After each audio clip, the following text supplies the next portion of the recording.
The mysterious signal. Commander Sarah Chen stood at the observation deck of the UES Horizon, Earth's most advanced deep space vessel, watching Jupiter's swirling storms through the reinforced viewing panels. After 15 years of service in the United Earth Space Force, she thought she'd seen everything space could throw at her. She was wrong. "Commander, we're picking up something unusual near Europa's orbit." Lieutenant James Harrison's voice crackled through the ship's internal communication system. "It's like nothing we've ever encountered before." Chen made her way to the bridge, her magnetic boots clicking against the metal floor. The bridge of the Horizon was a testament to human engineering, a perfect blend of holographic displays and physical controls designed for both efficiency and reliability. The crew of 30 worked in synchronized precision, each station monitoring different aspects of their deep space mission. "Show me," Chen ordered, approaching Harrison's station. The sensor analyst's hands moved across his haptic interface, bringing up a three-dimensional display of the anomaly. What appeared before them defied conventional physics, a rippling distortion in spacetime that pulsed with an otherworldly rhythm. Dr. Maya Patel, the ship's chief scientist, stepped forward, her dark eyes scanning the readings. "These energy signatures are coherent," she said, her voice tight with controlled excitement. "They're not natural phenomena. They're a signal." The bridge fell silent. Humanity had been searching for signs of extraterrestrial intelligence for centuries.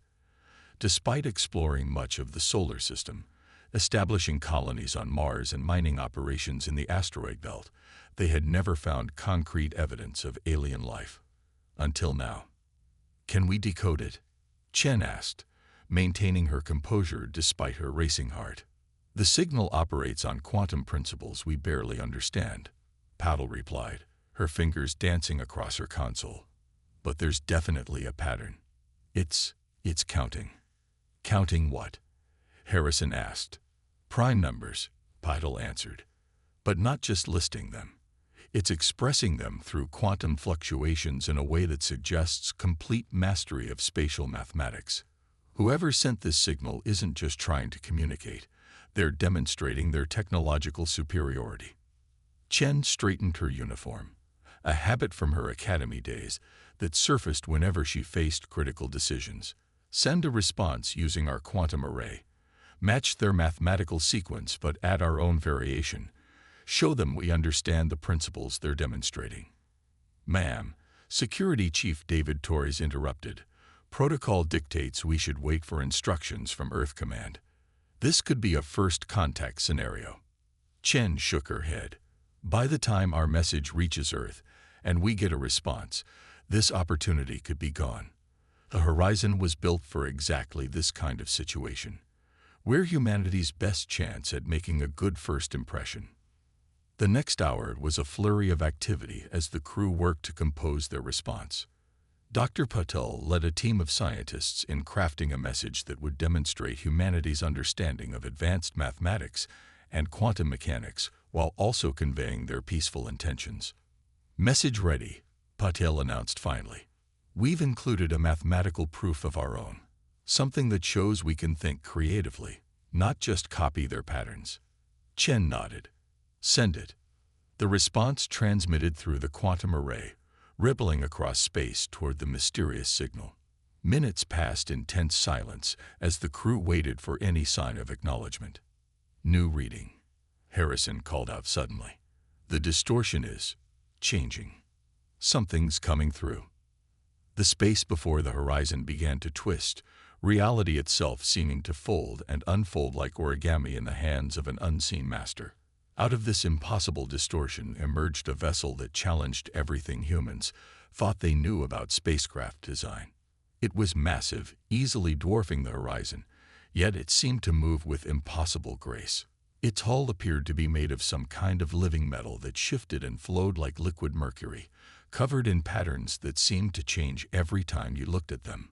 There was no visible propulsion system, no obvious weapons or sensors, just an elegant alien perfection that made human technology look primitive by comparison. "Multiple energy signatures," Torres reported, his tactical display lighting up with warnings. They could destroy us before we could even think about raising shields. Chen raised her hand for silence, her eyes fixed on the alien vessel. This was the moment that would define her career, perhaps define humanity's future. Everything depended on what happened next. Open all frequencies, she ordered. Let's show them humanity's greatest strength isn't our technology. It's our ability to adapt and learn. As the Horizon's communication systems activated, the alien vessel's response would mark the beginning of humanity's greatest challenge and its greatest opportunity. The next few moments would determine whether humanity's first contact would lead to peaceful exchange or open conflict. What no one on the bridge yet realized was that the aliens' technological superiority would prove to be both their greatest strength and their most critical weakness. Human ingenuity was about to be tested against the most advanced civilization humanity had ever encountered, and the outcome would reshape the future of both species. Technological superiority. The alien vessel's response came not in words or mathematical sequences, but in a burst of quantum information so dense it temporarily overloaded the Horizon's primary computer systems. Dr. Patel's fingers flew across her console as she fought to process the incoming data stream. They're not just communicating, she announced, her voice tight with concentration. They're scanning us. Every atom, every circuit, every line of code in our systems. It's like they're dissecting us digitally. Commander Chen watched as holographic displays around the bridge flickered with alien symbols and diagrams.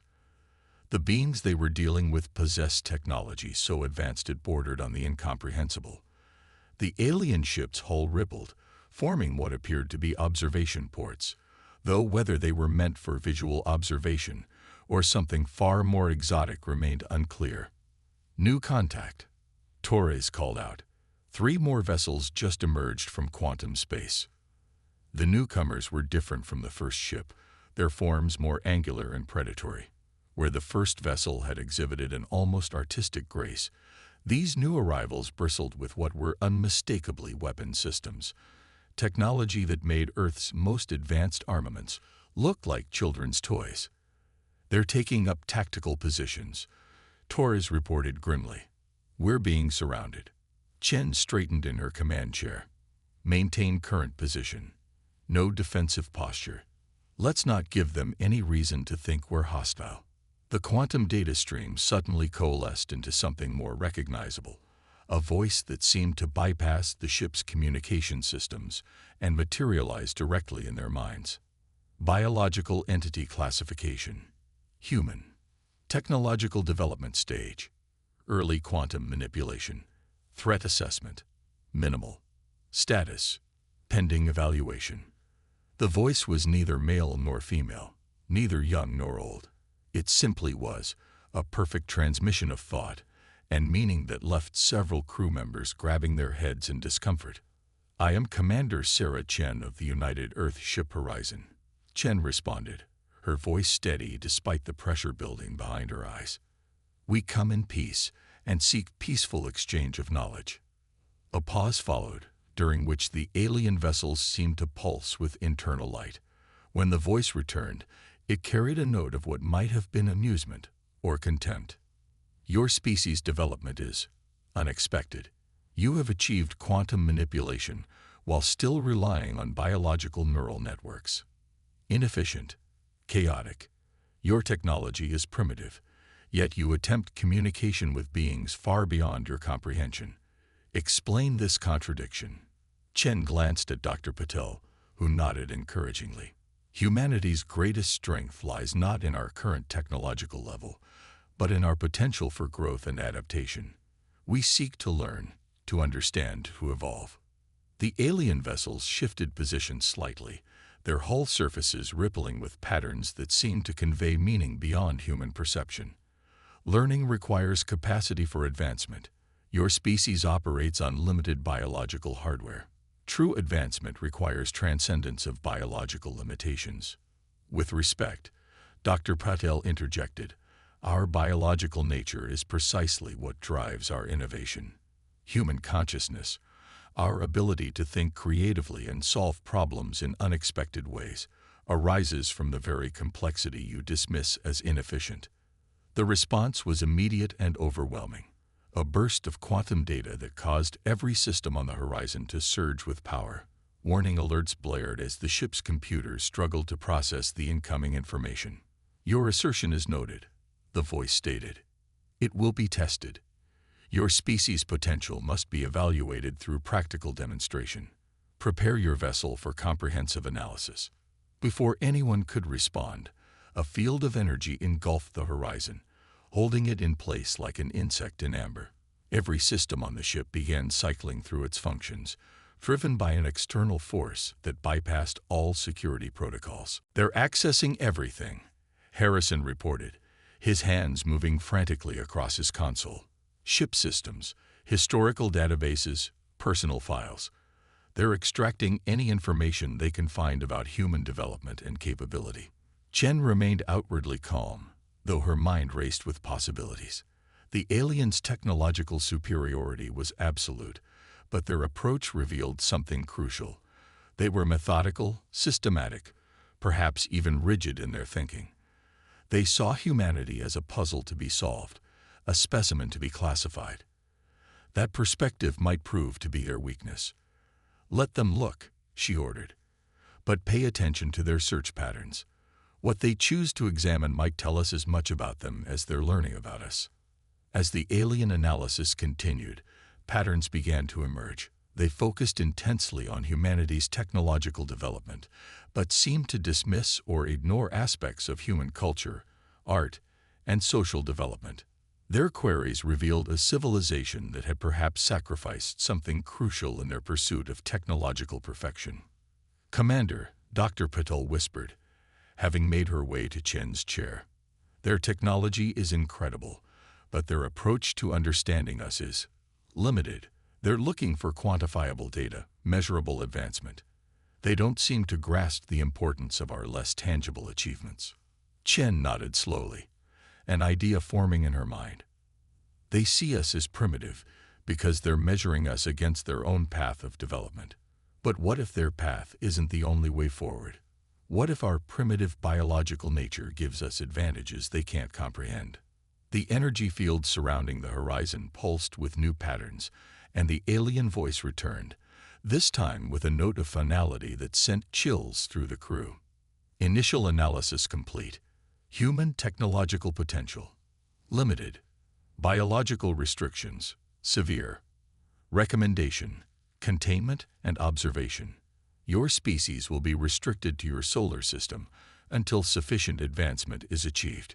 The alien vessels began to move in closer, their weapon systems charging with energies that defied human understanding.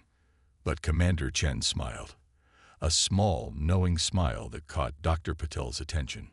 "You know something they don't," the scientist stated quietly. Chen nodded. "They're so advanced, so perfect in their development, that they've lost something essential: the ability to think beyond their own paradigms. And that's where humanity has always excelled." The commander opened a channel to all decks, her voice carrying the quiet confidence that had earned her command of Earth's most advanced vessel. "All hands, prepare for emergency protocols. We're about to show our visitors why humanity's greatest strength isn't our technology. It's our ability to do the unexpected. Finding the weakness." Dr. Maya Patel had always believed that humanity's greatest discoveries came from observing the overlooked details. As she studied the quantum data streams flowing through the horizon systems, a pattern began to emerge, not in the aliens' overwhelming technological display, but in the spaces between their actions. "Commander," she called out, her voice carrying an undercurrent of excitement that Chen had learned to recognize. "Their quantum field, it's not continuous. There are microsecond gaps in their containment field, like a rhythm or a pulse."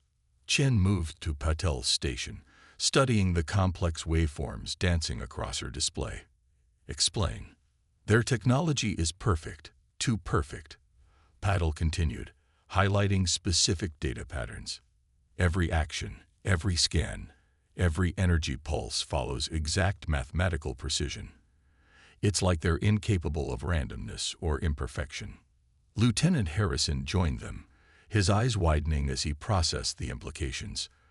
They're not just advanced, they're automated. Their responses follow predictable patterns, no matter how complex. That's why they dismiss us as primitive, Chen realized. Their entire civilization might be built on perfect mathematical precision. They don't understand or value our biological unpredictability. Torres spoke up from his security station. Ma'am, if their systems are that rigidly structured, they might be vulnerable to chaos theory. Small, unpredictable variations that could cascade into larger effects. The bridge crew fell silent as the implications sank in. The aliens' technological superiority was built on perfect mathematical precision, but nature itself wasn't perfect. It was chaotic, unpredictable, and that's where humanity had learned to thrive. Dr. Patel, Chen said, her mind racing with possibilities. Could we use the Horizon's quantum fluctuation drive to introduce controlled chaos into their containment field? Patel's fingers flew across her console, running simulations. Yes, but we have to time it perfectly with those microsecond gaps. If we miss, their systems would adapt instantly. And if we succeed, best case, we could create a cascading quantum disruption in their control systems. Worst case, we could tear a hole in space-time. Chen smiled grimly. Sometimes the best human decisions are the ones that seem completely irrational to everyone else. Begin preparations.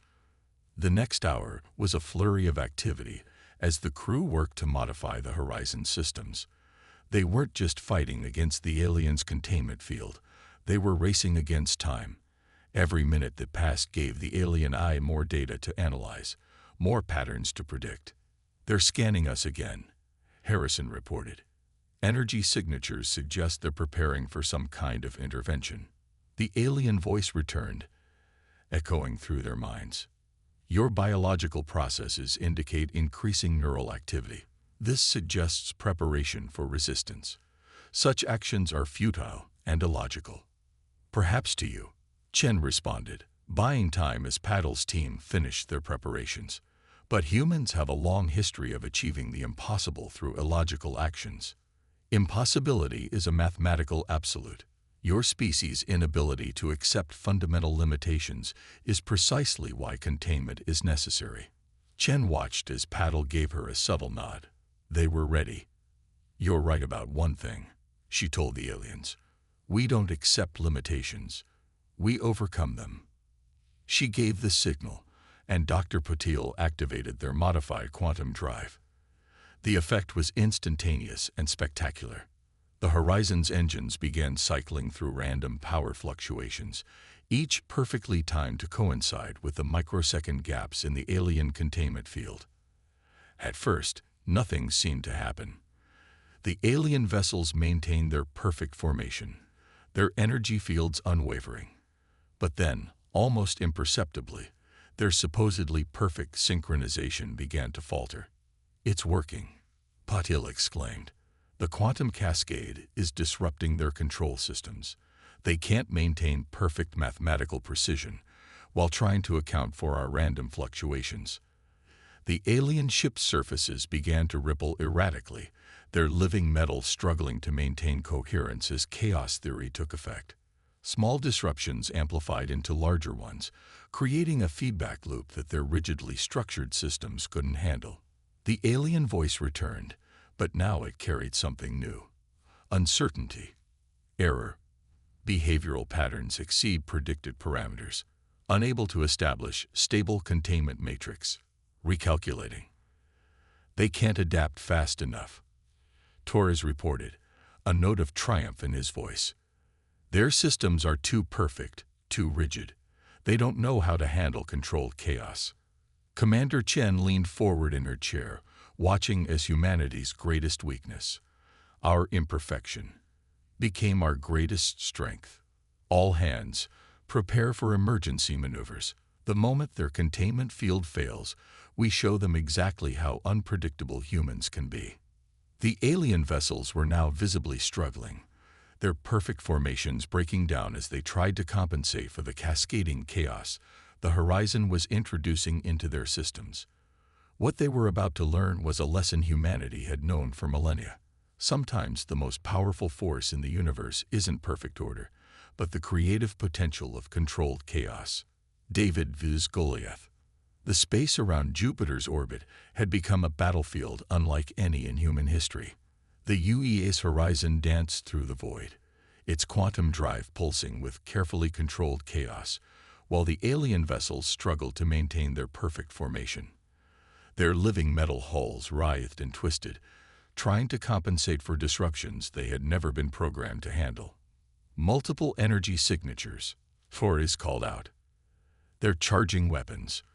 Commander Chen gripped her chair as the first alien attack lanced through space, a beam of pure quantum energy that should have vaporized the horizon instantly.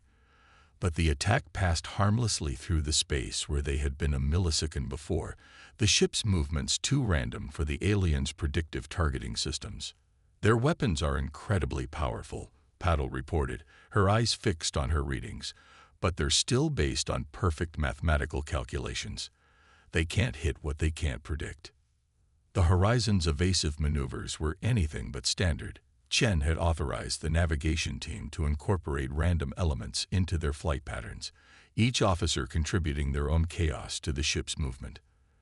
They rolled, pitched, and yawed in ways that defied tactical logic, yet somehow maintained a coherent strategy. The alien vessels are struggling to maintain quantum coherence, Harrison announced. Their perfect synchronization is breaking down. They're starting to interfere with each other. The alien voice boomed through their minds again, but now it carried unmistakable notes of confusion and frustration. Error. Subject behavior exceeds logical parameters. Unable to establish targeting solution. Previous assessment requires revision. The massive alien ships began to move erratically, their weapons fire becoming increasingly desperate. What had started as precise, coordinated attacks devolved into a spray of energy beams that lit up space like a cosmic fireworks display. Beautiful, deadly, and completely ineffective against the Horizon's chaos-induced dance. Their rigid programming is their weakness, Paddle said, excitement building in her voice. They can't adapt to something that defies their fundamental understanding of how the universe should work. Every random action we take forces them to recalculate their entire tactical approach. Chen watched as one of the alien vessels actually collided with another, their perfect formation completely shattered by the cascade of uncertainty the Horizon had introduced into their systems. Status of our quantum drive. Holding steady, engineering reported. The random fluctuations are staying within safe parameters. We can maintain this for at least another hour. The commander allowed herself a small smile. We don't need an hour. They're already starting to break down. Look, their weapon systems are desynchronizing. They can't maintain their quantum coherence while trying to adapt to our chaos theory attack. The alien ships were now actively retreating, their once perfect formation dissolved into a scattered group of individual vessels, each trying to establish its own tactical solution to the impossible problem the humans had presented. Incoming transmission, Harrison announced. They're requesting dialogue. The alien voice, when it came this time, had lost its tone of superiority. Your species has demonstrated capabilities outside our predictive models. This requires reconsideration. We request cessation of quantum disruption for diplomatic exchange. Chen shared a look with her senior staff. This was the moment of truth. Would humanity's first real victory against a superior alien force lead to war or understanding? Maintain our quantum disruption field, she ordered, but reduce it to minimal levels. Show them we're willing to talk, but not to surrender our advantage. She opened a channel to the alien vessels. This is Commander Chen. We're willing to establish diplomatic relations, but only as equals. Your technological superiority is impressive, but as we've demonstrated, it's not the only measure of a species' worth. There was a pause, longer than any before, as the alien intelligence processed this new paradigm. When the response came, it carried a new tone, one that might almost have been respect. Acknowledged.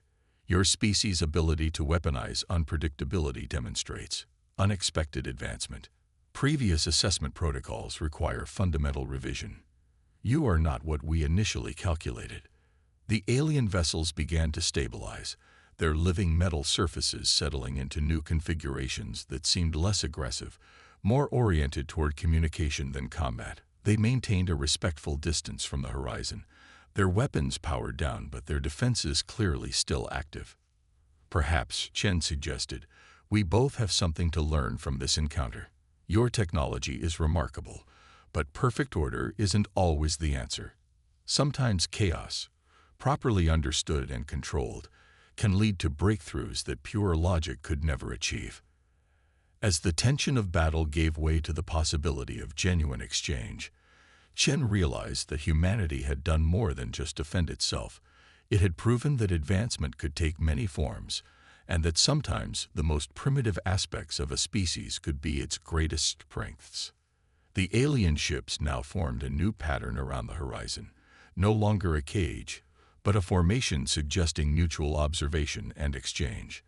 In turning what the aliens saw as humanity's greatest weakness, our unpredictability, into our greatest strength, they had earned something far more valuable than victory: respect. Victory through understanding. In the hours following the confrontation, the UES horizon and the alien vessels maintained their new formation near Jupiter's orbit. The massive gas giant's swirling storms served as a fitting backdrop to the unprecedented exchange taking place, a perfect demonstration of how chaos and order could coexist in nature. Dr. Maya Patel stood before the main display on the bridge, watching in fascination as streams of data flowed between the two species. The aliens had dropped their dismissive attitude, now approaching human consciousness with genuine scientific curiosity. Their entire civilization evolved differently from ours, she explained to Commander Chen and the assembled senior staff. Where we developed through biological evolution and technological advancement in parallel, they achieved perfect technological integration at the cost of biological adaptability. You mean they're entirely artificial? Torres asked, studying the revised scans of the alien vessels. Not exactly, Patel responded. They're a hybrid, organic technology so advanced it's nearly indistinguishable from pure machine intelligence. But their pursuit of perfection led them to eliminate anything they saw as inefficient, including the natural chaos that makes biological evolution possible. The alien voice, when it spoke now, had modulated to a more comfortable frequency for human minds. Your analysis is largely correct, Dr. Patel. Our civilization achieved quantum supremacy 300,000 of your years ago. We believed we had reached the pinnacle of possible development. Until you met us, Chen said, a hint of pride in her voice. Indeed, your demonstration of controlled chaos as a tactical advantage has forced us to reconsider many fundamental assumptions. We have discovered that our perfect logic has become predictable. Harrison looked up from his sensor readings. Commander, they're transmitting something. It looks like historical data. The main display filled with images and information depicting the aliens' evolutionary journey. They had indeed started as biological beings, not unlike humans in their drive to understand and control their environment. But where humanity had maintained its biological adaptability while developing technology, these beings had seen their organic nature as a limitation to be overcome. We achieved perfection, the alien voice continued, but at a cost we did not fully comprehend until encountering your species. Our inability to adapt to your unpredictable tactics revealed a critical flaw in our development. Chen leaned forward. Your technology is incredible, but perfect systems are vulnerable to disruption. Life thrives through adaptation, through embracing imperfection and learning from it. A concept we had dismissed as primitive. We now recognize this as an error in judgment. Your species' demonstration of controlled chaos as a viable strategy suggests possibilities we had not considered in our pursuit of perfection. Dr. Patel's eyes lit up with scientific possibilities. We could learn from each other. Your quantum technology combined with our adaptability. The potential for advancement is enormous. The alien vessels shifted, their living metal surfaces forming new patterns that somehow conveyed agreement. We propose an exchange. Our quantum expertise for your insights into biological adaptation and controlled chaos theory. Both our species could benefit from such collaboration. Commander Chen looked around at her crew, seeing the same excitement and curiosity that she felt reflected in their faces. This was why humanity had reached for the stars, not just to explore, but to learn, to grow, to challenge their own assumptions about what was possible. "We accept," she said, "but as equals. Your technological advancement is impressive, but today has proven that different paths of evolution can lead to unique strengths. We have as much to teach as we have to learn." Agreed. We will transmit our proposal for scientific and cultural exchange to your Earth authorities. Our encounter with your species has initiated a new phase in our own development, one that recognizes the value of controlled imperfection. As the alien vessels prepared to establish formal diplomatic contact with Earth, Commander Chen gathered her senior staff for a private moment. "What we've achieved here goes beyond first contact or even defending ourselves. We've proven that humanity's greatest strength isn't our technology or our military capability. It's our ability to turn our apparent weaknesses into advantages." Dr. Patel nodded, still studying the streams of data the aliens were sharing. They achieved perfect order, but lost the ability to evolve. We maintained our chaos, our creativity, our ability to think in ways that defy pure logic. Sometimes, the most primitive solution is the most elegant. The view from the Horizons Bridge showed both human and alien vessels silhouetted against Jupiter's massive form. Two species, two vastly different paths of evolution, now poised to learn from each other. Humanity had earned its place among the stars not by matching the aliens' technological perfection, but by proving that imperfection, properly understood and applied, could be the greatest strength of all. As Earth's first official diplomatic mission prepared to join them at Jupiter, Commander Chen reflected that this was just the beginning. Humanity had not only survived its first major encounter with an advanced alien civilization, it had thrived, adapted, and shown that there was more than one path to the stars. The future would hold challenges, but they would face them with the same qualities that had served them today: creativity, adaptability, and the courage to embrace the chaos that made them uniquely human.